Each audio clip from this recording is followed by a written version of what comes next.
Hello, welcome back my channel. ഇന്ന് നമ്മൾ ഉണ്ടാക്കാൻ പോകുന്ന ഒരു ചിക്കൻ കറിയാണ്. അതിലേക്ക് ആവശ്യമായ സാധനങ്ങൾ: 3 മീഡിയം സൈസിലുള്ള ഉള്ളി അരിഞ്ഞത്, 3 തക്കാളി അരിഞ്ഞത്, മല്ലിയില, കറിവേപ്പില, ഇഞ്ചി വെളുത്തുള്ളി പേസ്റ്റ്, 1 കിലോ ചിക്കൻ, മുളക് പൊടി, മഞ്ഞൾപ്പൊടി, മസാലപ്പൊടി, ഗരം മസാല. ചൂടായ ചട്ടിയിലേക്ക് 2 ടേബിൾ സ്പൂൺ ഓയിൽ ഒഴിക്കാം. ഇനി അതിലേക്ക് അരിഞ്ഞു വെച്ചിരിക്കുന്ന സവാള ചേർക്കാം. അതിലേക്ക് ഉപ്പ് ചേർത്ത് നന്നായി വഴണ്ടു വരുമ്പോൾ അതിലേക്ക് ഇഞ്ചി വെളുത്തുള്ളി പേസ്റ്റ് ചേർക്കാം. അതിൻ്റെ പച്ചമണം മാറിയതിന് ശേഷം അതിലേക്ക് പൊടികൾ ചേർക്കാം.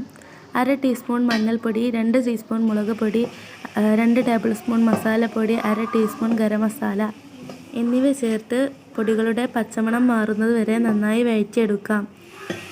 ഇതിലേക്ക് തക്കാളി അരിഞ്ഞത് ചേർത്ത് ശേഷം നന്നായി വഴറ്റിയെടുക്കുക.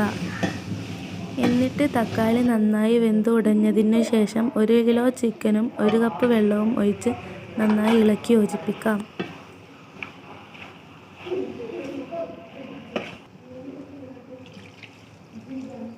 അതിനുശേഷം മൂടി വെച്ച് ചിക്കൻ നന്നായി വേവിക്കുക.